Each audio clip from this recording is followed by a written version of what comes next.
In a previous lesson, we have introduced indefinite integrals, or what we also call antiderivatives. We have introduced the table of indefinite integrals, or the rules for integration. So it's good to actually go back to that lesson before you watch this one. So over here, in this lesson, following the previous one, we're going to start discussing some integration techniques. Now, we're going to start with a compound formula. In the previous lesson, we have discussed how to integrate functions that you have exactly in the same form as functions in your table of indefinite integrals. However, sometimes you could be asked to, and in the general case, you'd be asked to be integrating functions that are a little bit more complicated than that. So there are some integration techniques where in this video we're going to be tackling the substitution method and the compound formula, and the compound formula being a particular case of the substitution method. So we're going to first start by exploring the compound formula, which we will later justify using the substitution method. So let's just start first with the compound formula.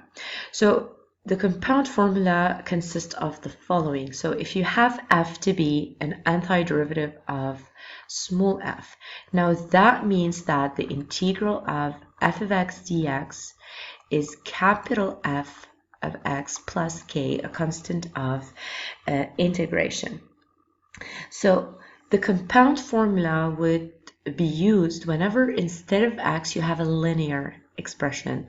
For example, here, if instead of x you have a linear expression in the form ax plus b, then in the antiderivative it would basically have instead of x ax plus b, and of course dividing by a which is the derivative of ax plus b, or the slope of the linear expression. So which is what you find here. So f of ax plus b times dx is 1 over a capital F of ax plus b plus k. So we're going to do this example here. Now here I have to integrate the function 2x plus 3 all cubed. Now, of course, over here, an exponent of 3 is, in fact, still practical to expand. So you could expand using the identity of a plus b all cubed. But however, if you're dealing with higher exponents, for example, if the exponent was 4 or 5, so even at an exponent of 4 or 5, the expansion method would not be practical anymore. So over here, it's better to use the compound formula with the power rule. Now, looking at this integral, we'd notice that it's in the form of a power. Now, in our table of integrals, we do have a rule for powers. We have the rule for x to the n, which is 1 over, now since over here it's 3, so I'm going to just use it for n equals to 3. So we do have the integral of x cubed to be 1 over n plus 1, so in this case it's 4, times x to the 4 plus k. However, here instead of x, we do have 2x plus 3. So instead of x here, we replace x by 2x plus 3, and we do not forget to divide by the derivative of 2x plus 3, or the slope of the linear expression, which would in fact leave me with I equals to half times 1 over 4 times 2x plus 3 to the power of 4 plus k, which is 1 over 8, 2x plus 3 to the 4 plus k. So the compound formula would still allow you to use exactly the integrals or the rules you have in your table of indefinite integrals, but instead of using x, you'd have the given linear expression in the question. Similarly here for the second example, now this consists of a square root of a linear expression. Now I remind you that the compound formula only works when the expression inside our functions are linear. So over here we have the square root of a linear expression.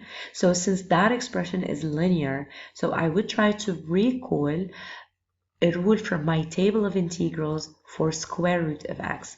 Now I already have a rule there that states that the integral of square root of x is in fact 2/3 x square root of x plus k. So over here, instead of x, I have a 1 minus 2x. So wherever I have x in my rule, I'd replace it by 1 minus 2x. And I do not forget to multiply by -2, which is the slope of the linear expression, which would leave me with I to be. Now, -½ times 2/3, that's a -1/3. 1 minus 2x, square root of 1 minus 2x plus k. And that would be the antiderivative of square root of 1 minus 2x. I is the antiderivative.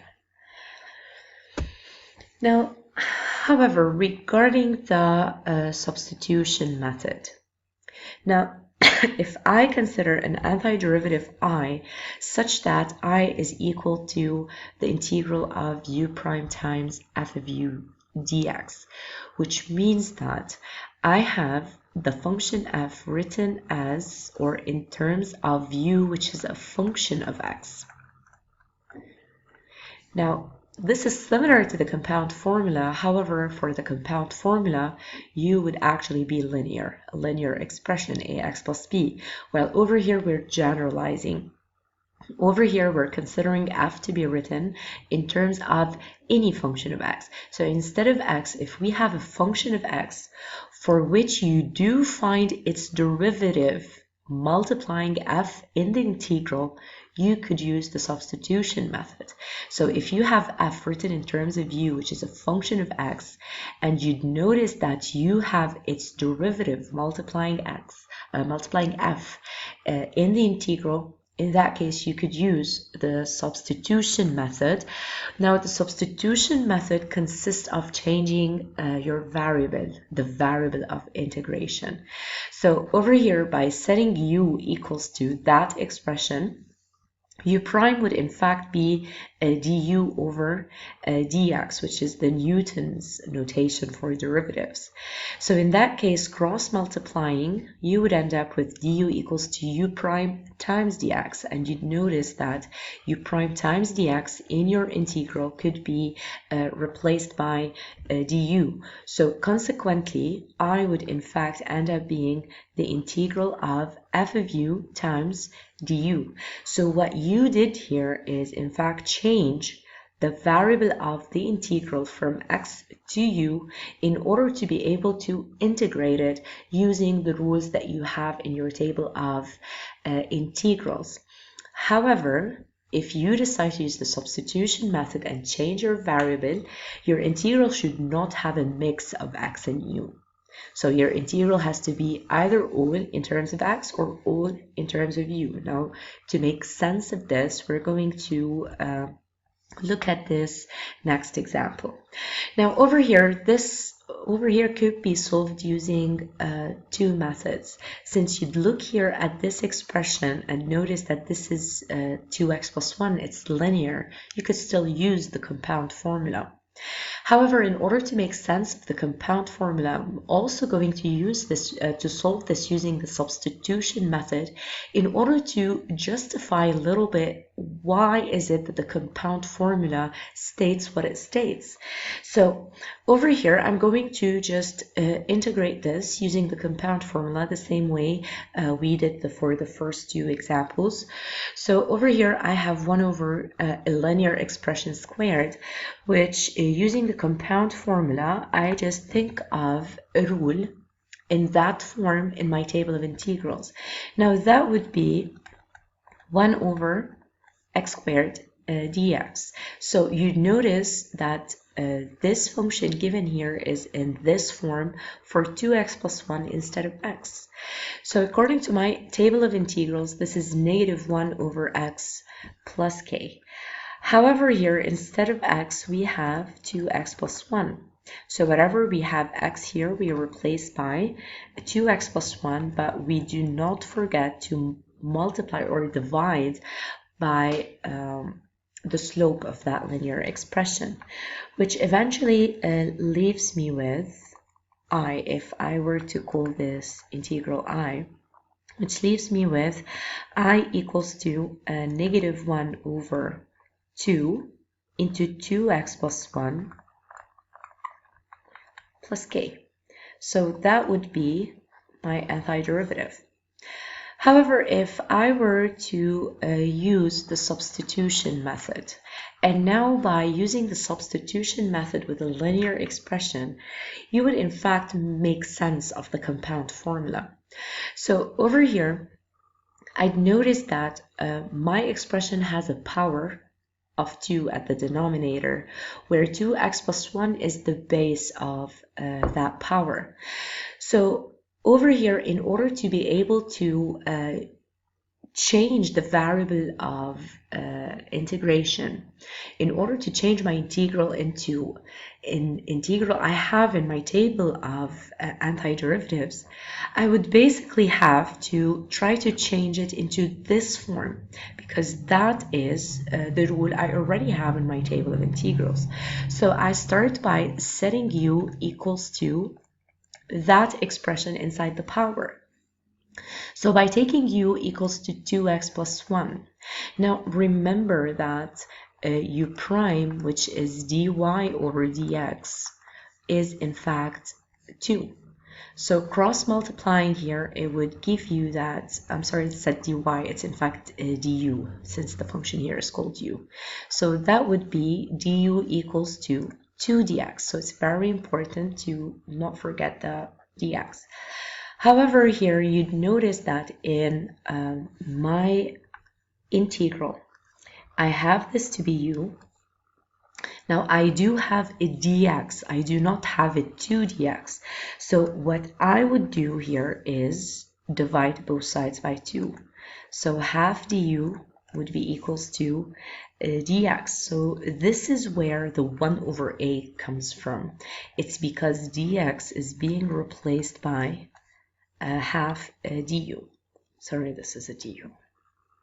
So it's because dx is being replaced by half du. So this is where the 1 over a in my compound formula comes from. So doing the proper substitutions, that would change I to be the integral of 1 over u squared times du. So now I have managed to successfully change my variable of integration into u. Now if we compare this integral to this one, now this is in fact a variable. Remember that the differential inside the integral specifies the variable that you're integrating with respect to. So if I have here du, it means that u is the variable I'm integrating with respect to. So having here a dx, it means that x is the variable I'm integrating with respect to. So basically these two integrals are the same one. This is just a variable that I could in fact call whatever I want. So it doesn't really matter, since over here the differential matches the variable in the function, then this integral would in fact be the same as this one. So the substitution method did help me bring this back to a rule that I have in my table of antiderivatives, which I can now use my table of antiderivatives in order to integrate. So I is negative 1 over u plus k. However, since my original integral is in terms of x, I cannot leave my final answer in terms of u, so I need to bring back the variable x. So by replacing u by 2x plus 1, so by replacing u, I'm sorry, I forgot the half here.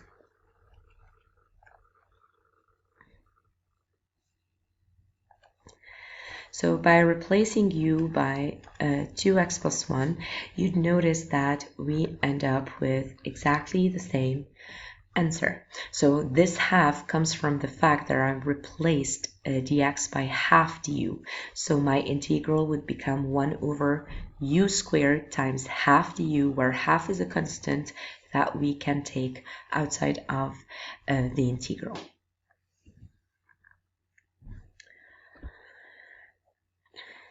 However, over here, if we look at this function, we notice that we have a 2x plus 1 that is multiplying a square root of a quadratic expression.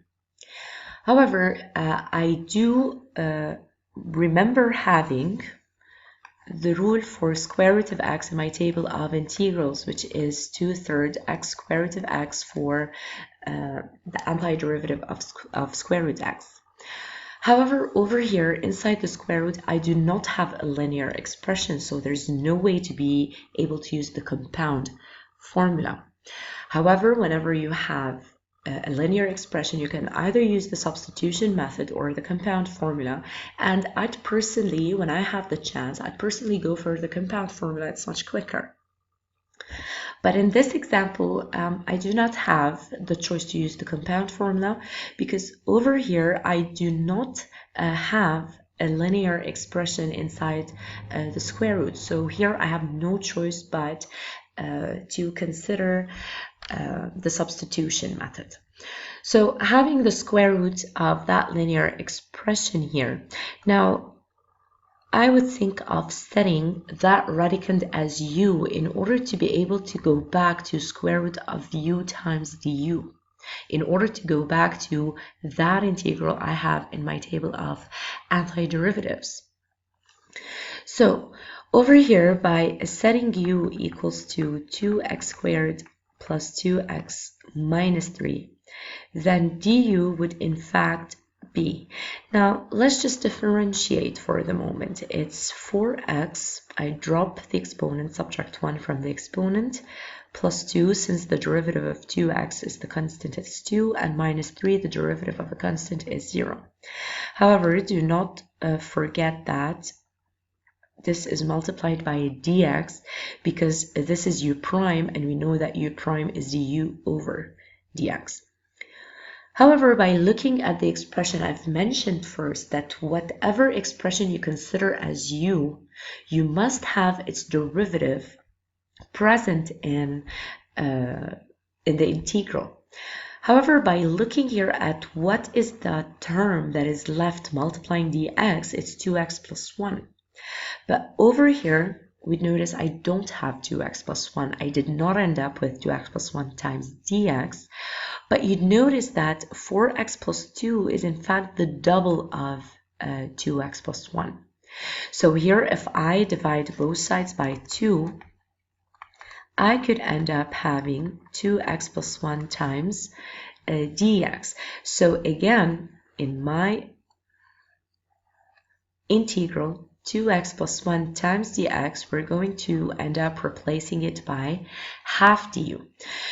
So, but please keep in mind that this process of dividing both sides by a specific number in order to end up with the expression I have in my integral multiplying dx, that only works when you divide by constants. You cannot be dividing by variables here. Okay, so that is mathematically wrong. It only works with constants. So over here, my antiderivative would actually become as the integral of. Now, the half du, the half goes outside of the integral, as we've seen in the previous lesson that if you're integrating a function times a constant, only constants can go outside the integral, not variables. So that would be half of square root of u times du. Now you'd notice that we were able to bring the integral back to the expression we do have here. So here, having the u as the variable of integration, and here x is the variable of integration, so these two integrals are in fact the same. So now we have half times the antiderivative of square root u du, according to this rule, is 2/3 u square root of u plus k. So half times 2/3 would in fact leave me with a 1/3. And then we'd bring back the expression in terms of x. So we'd replace u by its expression in terms of x as 2x squared plus 2x minus 3 times the square root of 2x squared plus 2x minus 3 plus k. So you could just leave your answer in that form. It's in simplest form anyway. Now in this last example, I have an x minus 1 multiplying half times x squared minus x minus 3 all to the 10 times dx. Now again, I need to integrate. Now usually whenever you need to look for what you need to substitute by u, usually we go for whatever we have inside powers, inside square roots. So this is what we usually go for. And you'd notice here that the expression inside the power has a higher degree than the expression outside.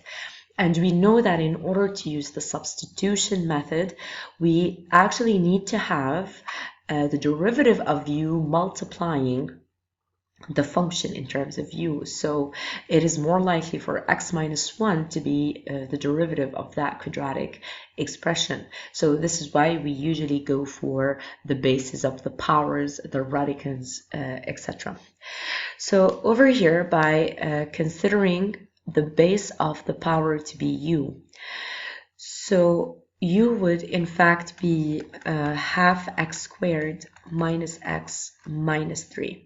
So the differential in terms of u would be half times 2, that's a 1 times x, and the derivative of negative x is negative 1, it's the coefficient of x, and 3 is a constant, its derivative is 0, and it's x minus 1 times dx, because remember that x minus 1 is u prime, and u prime is du over dx. So this is where du time equals to u prime times dx comes from. So over here, looking at my expression, as we've already seen, this is u, and x minus 1 times dx is exactly du. Now over here, we did not have to divide by any constant. We ended up having the same derivative here.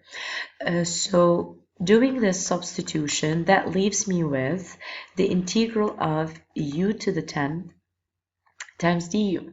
Now, according to our power rule for integrals, that's 1 over n plus 1 times x to the n plus 1 plus k. Now, using this rule for n equals to 10 here, these two integrals being equivalent, so that would leave me with 1 over 11 times u to the 11 plus k, and bringing back the expression in terms of x for u, that would be 1 over 11 into half x squared minus x minus 3 all to the power of 11 plus k, which would in fact give me the antiderivative to this function.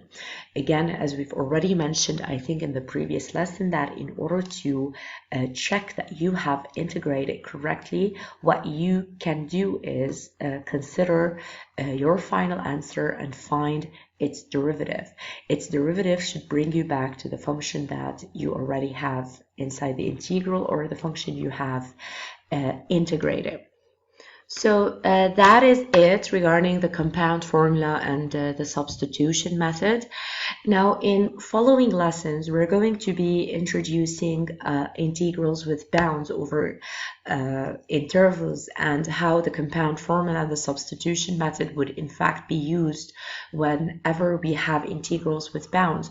We're also going to be introducing or tackling integrating more special functions like logarithmic and exponential functions, like trigonometric functions, inverse trigo functions, and we're going to be exploring as well in other lessons further integration techniques, such as integration by parts and integrating trigonometric functions, whether using linearization or probably trigonometric properties. So but those will be tackled in future lessons. So that is it for now, the compound formula and the substitution method for integrals.